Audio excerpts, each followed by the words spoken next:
Hi everyone, it's me, Sakura, and welcome back to another reaction video. Today we're reacting to Michelin cheese on toast at home. Um, this video came out sometime last week. I haven't seen it yet, so we're going to watch it together. But before we get into it, if you like my reactions and my content, hit the like button and subscribe because every little bit helps me make more of these videos. Now, with that said, let's get into it. How can cheese and toast be a Michelin star? I have no idea what cheese on toast is. Is that the UK's version of a grilled cheese? An inspiration from our favourite legendary Michelin star London restaurant to bring you an at-home version of their legendary Welsh rarebit. A recipe from... Also, is that chocolate or is that something else? Probably one of everybody's favourite restaurants in London, which is St. John. Is pretty much, if you asked any chef in London what the most important restaurant has been in the last, to be honest, 50 years, probably most people would say St. John. Oh wow, so this St. John is probably a very old restaurant. Now the philosophy of Fergus Henderson, I think, is perfectly exemplified by this dish. It's British, punchy flavours and focus on no bullshit and What is that liquid he poured into the pan? Is that beer or is that something else? absolute simplicity done well. So this is a variation on his rarebit. Well, it looks like beer. It's foamy, so maybe it's beer. I've got here is some brown ale. I'm using Nuki Brown. Okay, so ale, so beer. I think they use Guinness in the original recipe. I prefer Nuki Brown. I think it's got a lighter flavour. And I often cook this for my kids at home. And if I do Guinness, they don't eat it. They say it's yucky. And infuse it with some thyme and bay. So once it comes off to the boil, we'll just leave that to infuse. So for those of you who don't know what rarebit is, it's a very traditional Welsh food. So it's almost a national dish of Wales. Apparently, there's a bit of a contentious sort of origin story, but it comes from the fact that the Welsh were so poor that the English would take the piss out of them because this was all that they could afford to eat, and it was meant to be a mockery that they can't even afford rabbit, so they have to just eat cheese on toast. How true that is, actually nobody knows. And to be honest, last time we did something like a rarebit on this channel, the Welsh media got... Speaking of toast, is there grilled cheese in the UK like similar to what the US is? Or is this the UK's version of that? hold of it and tried to string me up. So I'm not going to make any... Tell me in the comments because I know there's differences in food between the UK and the US, so I just want to know if you guys have like a UK version of grilled cheese that's basically similar or the same as US grilled cheese. Sort of comments on whether the English came up with the name or the Welsh, but some people are going to say, how is this cheese on toast worthy of a Michelin star? But I think sort of really understanding this recipe and the detail. Yeah, I feel like you don't have to take simple food and award it a Michelin star. I feel like sometimes you should just let humble food be humble food. In it. It's more interesting to understand the actual restaurant that it comes from. So St. John is a fantastic restaurant. It's held a Michelin star for a very long time, but it's quite unusual in its outlook. It's if you go to a lot of Michelin star restaurants, you're going to see, beautiful tablecloths.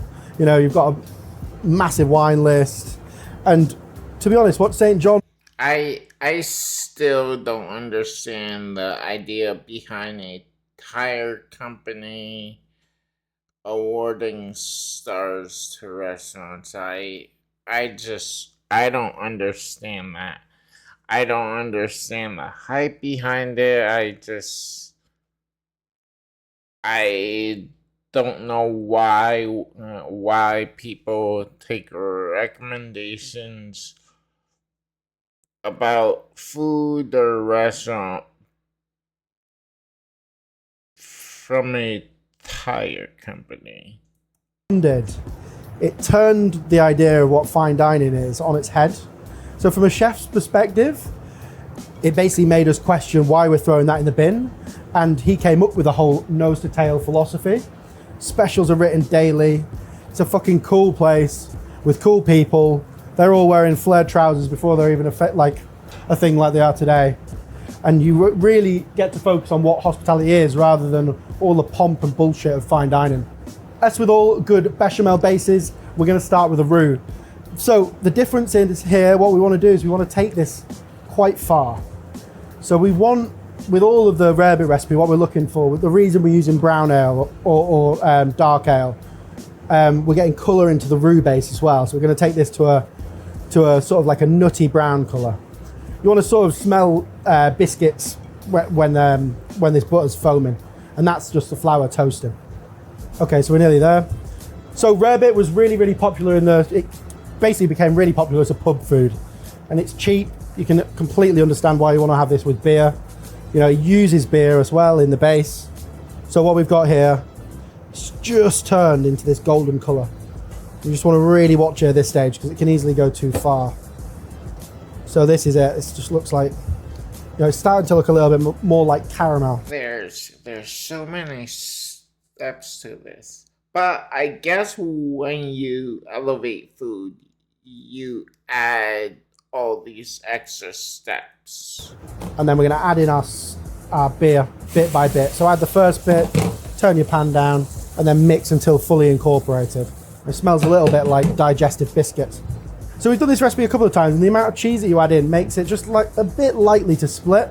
So unlike the St. John recipe, which is quite purist, we're just going to add a splash of milk. I just find that the dairy and the addition of that just helps to stabilize it slightly. Dairy goes in, and then we want to cook out that flour for around about 10 to 12 minutes until you don't feel any of the flour on the roof of your mouth. It should be nice and thick at this stage. We want it to be really, really thick so it sort of covers that bread and creates this almost like dome of set sort of beery, cheesy goodness. So, is he trying to make like a beer cheese? Is that what's going on here? Beery, cheesy goodness. Should get that on a fucking t-shirt. So in the original recipe, what he's got is a good English cheddar. St. John's as well, very, very big on using English ingredients. So we tested this recipe a couple of times. We found that with the mature cheddar, I'm not sure what version they use, you can almost get a bit of a graininess, and you don't get any sort of like luxurious cheese pull. So what we've done is we've gone half mature cheddar, which is basically epic for the flavor, and then we've gone half Gruyere. So Gruyere is super accessible. You can get it in pretty much every supermarket. It's just a much lighter Alpine style cheese. It's going to give you a delicate cheese pull, a really nice flavor, nice rounded flavor, but it's also very smooth. That is a lot of cheese. So it's been about 10 minutes, and I've got no residual flour taste on the roof of my mouth now. So now I'm going to take off the heat. Controversial, northern, strong, just like me. This is Henderson's Relish. Big splash. What is Henderson's Relish? It's obviously some kind of condiment, but what kind of condiment is it? That goes in. It's very similar to Worcestershire sauce. If anything, Oh, okay, similar to Worcester. However you pronounce it, Worcestershire sauce. Okay. I'd say it's a little. See, in the US, when we talk about relish, we talk about that thing you put on a hot dog. It's got a bit more of a punch to it than Worcestershire. So you can add as much or as little of that as you want. I'm going to add more onto it at the end. So I don't go too hard in the base, but it just reinforces that colour. Adding a touch of salt, and then I'm adding in my cayenne pepper, good hit of Dijon. You can use English mustard if you want it to be a bit punchier. And now we're going to start to add our cheese, okay? So I'm going to add in the cheddar first, and then mix this until it's incorporated. It's off the heat now, that's really... I mean, this looks interesting. I've never seen anything like this before, but it looks interesting. Important. We don't want it to split out. You're adding so much fat into it at this stage. And it does start to look a little bit sort of shiny. As in it's not holding the... Just add a splash of water or a bit more Worcestershire or a touch of milk. And then the Gruyere. And if you think about it, in this recipe, you've kind of got all four corners of the UK. We've got the Welsh. Came up with the dish. The ale from Newcastle. We got from London. I have no idea where Newcastle is. I'm in London. Restaurants in London. Sheffield, Henderson's Relish. This is a dish that incorporates all of it. Ultra smooth, ultra clean, ultra glossy finish, and it's nice and thick. It's going to cling to the toast nicely. It's not going to all run off as soon as you put the heat there. And then importantly, we're going to chill this down. So we want it cold because when we spread it on the bread and caramelize it, if it's already sort of set, all we have to do is introduce some heat to get it really nice and blistered. If you try and do it now, it'll all run off the bread and you won't get that perfect caramelization and crust that's very characteristic of a rarebit. Now, I'm sure most people don't make cheese on toast like this, right? Because I don't think most people can, follow all these extra steps. But correct me if I'm wrong. Just chill it down. I'm just going to add a reverse cartouche. Just stops it getting a skin. We have some of the best condiments in the world. This is their brown sauce recipe, which I think is absolutely banging. I've made this a couple of times before. It's perfect sauce. Is that what that brown thing was? Brown sauce? I thought it was like chocolate.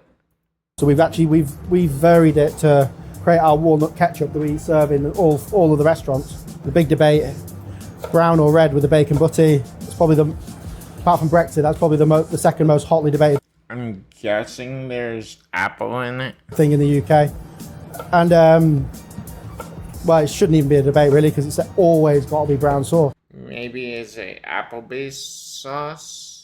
So just chop up your apples and that can do it in nice rough chunks. Bung pretty much everything in the pan. I've got prunes that go in. Just adding in. Ew, prunes. I don't eat prunes. I think they're nasty. I don't drink prune juice. Yeah.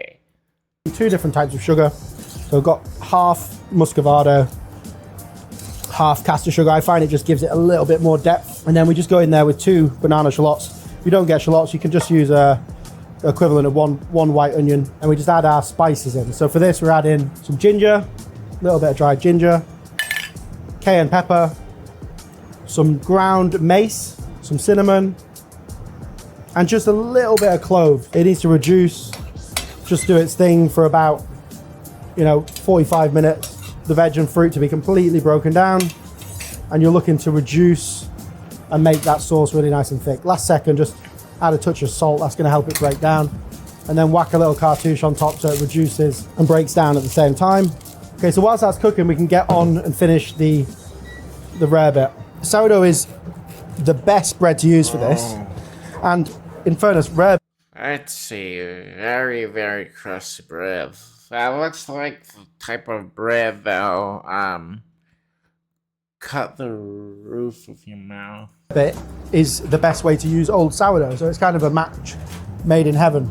Pre-toasting our bread.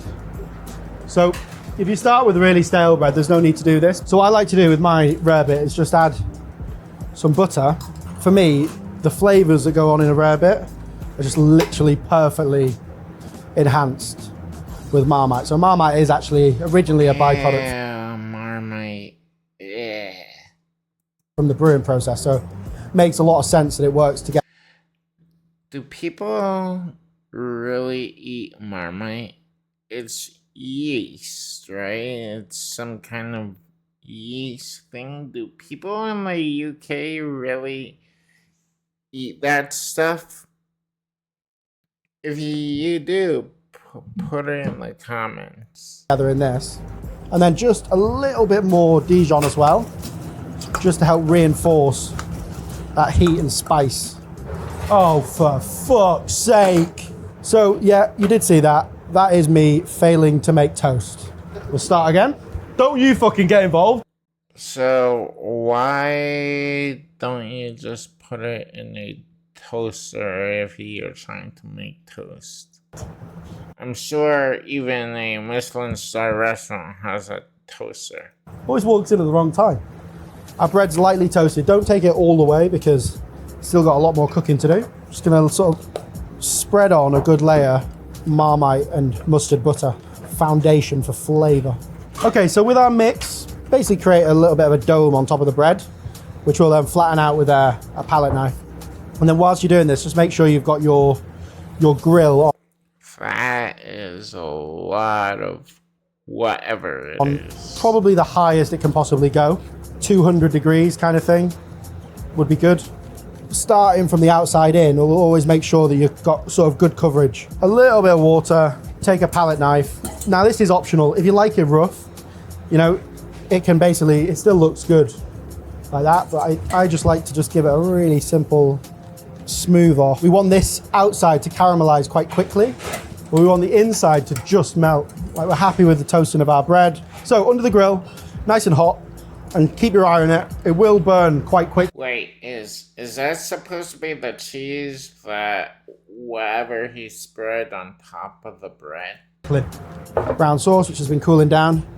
I just like to add in an extra splash of the Henderson's into my brown sauce. I just think it gives it a little bit of oomph at the end. So blitz it for a minute. Should be nice and thick. So totally optional. Pass it for a chinois. Should be left with this really beautiful velvet texture. Sort of really satisfying. It's important that it's loose Okay, yeah, that's the thing I thought was chocolate. this stage because ultimately it thickens up quite a lot when it gets cool. A lot of sugar in there. It's probably about 80% of the way there. And now what I like to do is just lash it with a touch more of this Hendo's. You can do this at the end, but I find just in this last sort of like stage, it just really beautifully starts to reduce and cling to the top. And then put it back under just to finish the last stage of the cooking process. And you want that beautiful caramelization on top. Okay, so this is our finished rarebit in all its glory. Oh. Okay, so That's a very interesting cheese on toast thing. I still have no idea what that is. I still don't know if that's supposed to be the equivalent of grilled cheese, but it looks interesting. to verify if I've done a good job, we have our very own Welshman, Nicholas Caridi, in from the pass. What do you think, Chef? Let's try it. How's it look? Looks good. Looks Yeah? nice. Yeah. Look authentic? Yeah, very authentic. All right, well let's, would you like an extra dash of Hendo's? Yes, please. Yeah? Be rude not to, right? There we go. Oosh. Did I do your country proud? So, is this something you have to eat with a fork and knife, or is that just a British thing? Yeah, just about. Thank God. That's the St. John brown sauce. What do you think about it? I've got a layer of mustard Marmite butter before. Oh, on the bread. Do you think it upgrades it? Yeah, I think so. It's a nice acidity, nice punch. The iconic, slightly revised St. John Welsh rarebit. Verified by a true Welshman. From Greece. As always, a awesome video by the people that follow. They always make interesting looking food. Sometimes it's food that I would probably eat. Other times, I probably wouldn't eat it. This thing, this cheese on toast thing, I personally wouldn't eat this version because it has a bunch of things I don't like on it. But it is a interesting looking, thing. But yeah, if you like the content, definitely like and subscribe to the channel. And if you like my reactions to these videos, hit the like button and subscribe to my channel because every little bit helps me make more of these videos. Until next time, bye.